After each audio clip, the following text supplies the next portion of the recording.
Halo semuanya, perkenalkan nama saya Rafikoh dengan NIM H54012111049. Pada video kali ini saya akan membuat tutorial menggunakan Stata untuk forecasting menggunakan ARIMA. Nah, ini adalah data yang saya ambil dari data BPS mengenai IHSK atau Indeks Harga Saham Komposit dari tahun 2013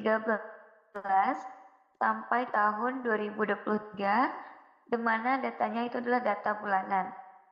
Nah, ini kita copy dulu datanya, yang bagian IHSK saja ya teman-teman. Kemudian dibuka aplikasi Statanya, ini adalah tampilan Stata.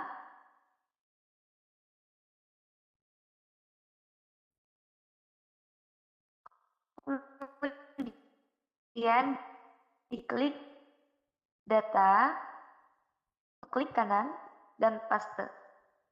Nah, di bagian sini teman-teman bisa klik variable names.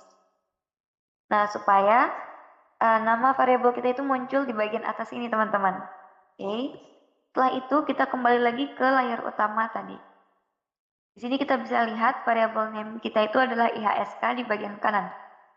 Nah, yang pertama, karena data aku itu bulanan, aku pengen lihat nih seberapa banyak sih data aku gitu. Nah, teman-teman bisa mengetik komennya di bagian sini, di bagian bawah. Bisa teman-teman ketik dan spasi T sama spasi sama dengan underscore N. Oke, tinggal di enter.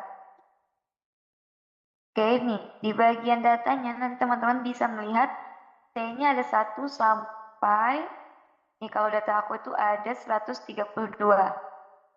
jumlahnya. Kemudian kita lihat lagi nih teman-teman. Karena data aku itu bulanan, maka aku coba dulu untuk memformulasikannya menjadi penulisan dalam bulan gitu ya. Diketik gen spasi new t spasi sama dengan spasi tm buka kurung, karena data aku itu dari 2013 bulan pertama, aku ketik di sini 2013 M1 plus spasi T dikurang 1. Oke. Nah, kita kembali lagi ke datanya. Nah, di sini telah terlihat ada bagian new T. Di sini teman-teman klik dulu new T-nya, dan di bagian bawah teman-teman bisa lihat nih, ada name-nya new T, type-nya float, formatnya ini teman-teman klik di bagian ujungnya. Nah, ini kan ada titik 3, teman-teman bisa klik ini, kemudian akan tampilannya akan seperti ini, kemudian klik monthly, ini 2009 M4. Nah, ini formatnya teman-teman bisa pilih format yang teman-teman suka. Kemudian di bagian beranda utamanya lagi, teman-teman ketik isat new T. Nah, ini kita bisa lihat nih teman-teman, time variable-nya mulai dari 2013 bulan pertama sampai 2023 bulan ke-12. Nah, untuk mengukur stasionaran data, maka kita bisa menggunakan uji defuller. Karena data aku itu adalah IHSK, maka aku defuller IHSK. Saya akan tampil seperti tampilan ini. Di sini kita bisa lihat teman-teman, tes statistiknya itu minus 1,4. Sementara critical value-nya ada minus 3, minus 2, dan minus 2. Yang berarti tes statistiknya itu lebih besar jika kita bandingkan dengan critical value. Nah, yang berarti data kita tidak stasioner pada tingkat level, karena tes statistiknya lebih besar jika dibandingkan dengan critical value. Nah, kemudian kita beralih ke uji ke first difference. Maka kita perlu lakukan differencing dulu data kita. Nah, cara untuk mendiferencingkan data, kita bisa ketik di sini dan d titik GIHSK sama dengan d titik IHSK. Nah, tinggal di enter aja. Setelah seperti ini, baru teman-teman ketik lagi replace. DIHSK sama dengan 0 if DIHSK sama dengan titik. Nah, ini bisa teman-teman lihat juga di sini, tinggal di copy aja bagian ini, tapi variabelnya disamakan dengan variabel yang teman-teman punya pada datanya. Nah, setelah datanya ini dideferensikan, maka kita uji lagi pada tingkat pertama, DIHSK. D ini menunjukkan diferensinya, teman-teman. Nah, keluar lagi nih hasil uji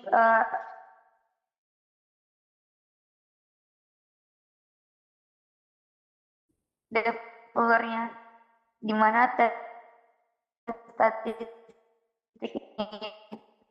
itu minus 11, dan sementara dengan yang beradverse difference. Oke. Nah, karena kita datanya itu stasioner pada tingkat first difference, maka kita untuk memforecastnya menggunakan ARIMA. Nah, untuk periksa AR-nya, maka kita bisa ketik di sini PAC D.IHSK.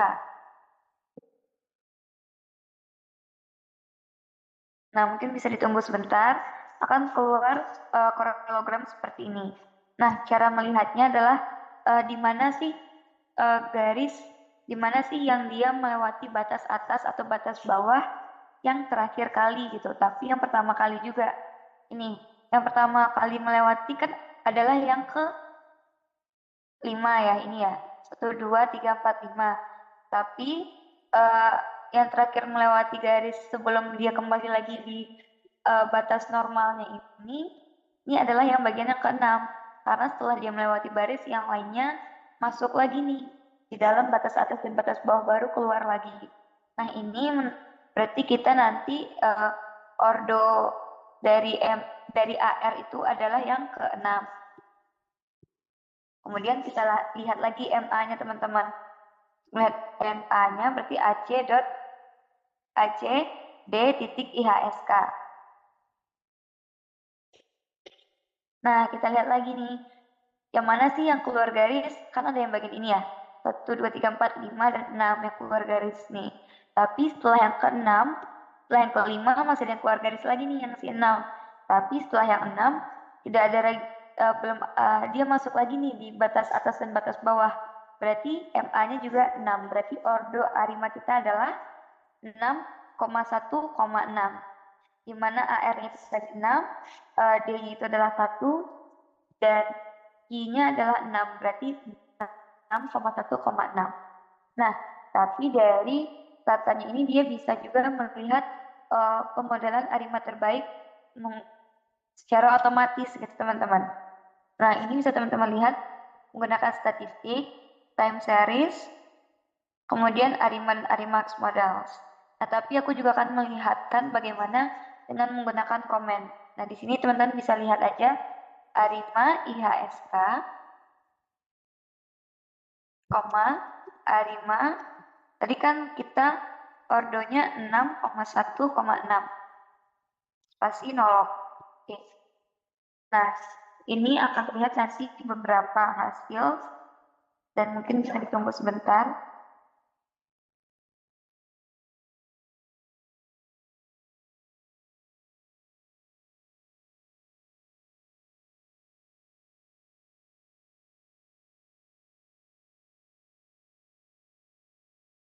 Nah, mungkin ini dalamnya teman-teman. Nah, ini sudah keluar.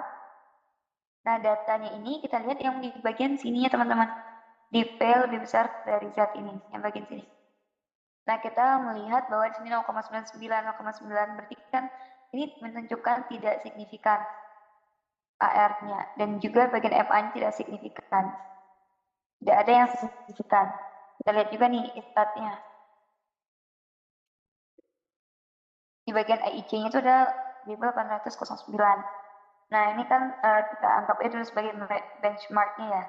Kita lihat nih modelnya satu-satu. Ini kita tinggal copy aja. Coba kita lihat tadi, ini kan juga 5, 1,5. Kita coba satu-satu aja nih teman-teman.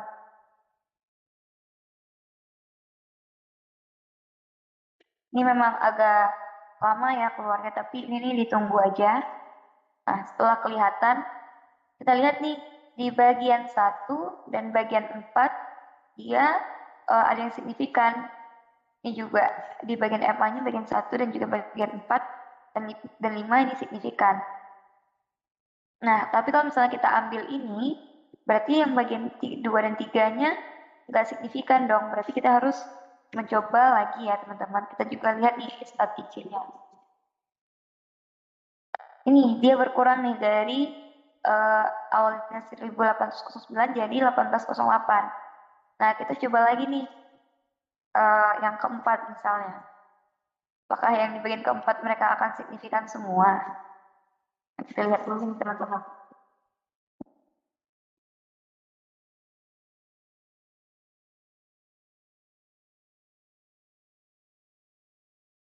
Nah, ternyata di bagian 41 di ordo 4,1,4 ada juga nih yang tidak ada juga yang signifikan dan ada juga yang tidak signifikan. Nah, kita lihat statnya. Nah, statnya berkurang, tapi ininya tidak signifikan. Berarti kita coba lagi ya. Karena ini tadi di bagian atas, yang bagian pertamanya itu signifikan. Nih, kita coba lihat nih. Kalau misalnya 1,1,1 gimana? Nah, kita lihat ternyata di ordo 1,1,1 dia signifikan semua teman-teman di 0,00. Kita lihat istat IC-nya. Nah, istat IC-nya ternyata lebih besar jika dibandingkan dengan yang lainnya.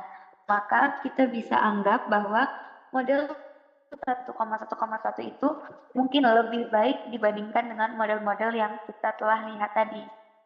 Nah, maka dengan itu kita menggunakan model di 1,1,1 aritmanya. Nah, kemudian kita akan mulai untuk memforecast datanya dengan statistik, time series, kemudian setup dan utilities di add observation, time series dataset. Nah, ini kita ketik selama 6 bulan karena aku pengen meramal selama 6 bulan gitu ke depan. Nah, setelah muncul ini Sapen 6 at 6, maka kita akan mulai ketik di sini predict FIHSK. Nah, FIHSK ini bisa teman-teman bikin aja gitu, teman-teman sukanya namanya apa gitu. Tapi kalau di sini aku bikinnya FIHSK yang berarti forecasting dari IHSK gitu ya. Dynamic TM berarti kan kalau 6 bulannya berarti mulai dari 2024 M1. Nah, oke, di enter, terus kita lihat lagi nih di datanya. Udah muncul belum sih yang tahun 2024-nya? Ini udah muncul nih teman-teman. Hasil ramalannya angkanya seperti ini nih. Dari bulan 1 sampai bulan 6 di 2024. Nah, untuk melihat dari grafiknya, teman-teman itu bisa lihat lagi dari bagian depannya ini. Lihat lagi statistik, time series, kemudian di bagian graph, line plots. Nah, ini kita create. Nah, data awal kita kan tadi IHSK ini ya. Ini sebagai plot pertama kita. Dan variabel Y-nya kita lihat dari hasil ramalan kita. Oke, tinggal di OK. Nah, dari grafik kita bisa melihat di tahun 2024 dari bulan 1 sampai bulan ke-6 ini seperti ini teman-teman di ujungnya nih. Dan kalau misalnya kita lihat dari angkanya, kita bisa lihat ini. Nah, ini adalah hasil ramalan di tahun 2024 bulan 1 sampai bulan 6 mengenai data IHSK. Nah, segitu dulu video kali ini. Terima kasih telah menonton. Bye-bye.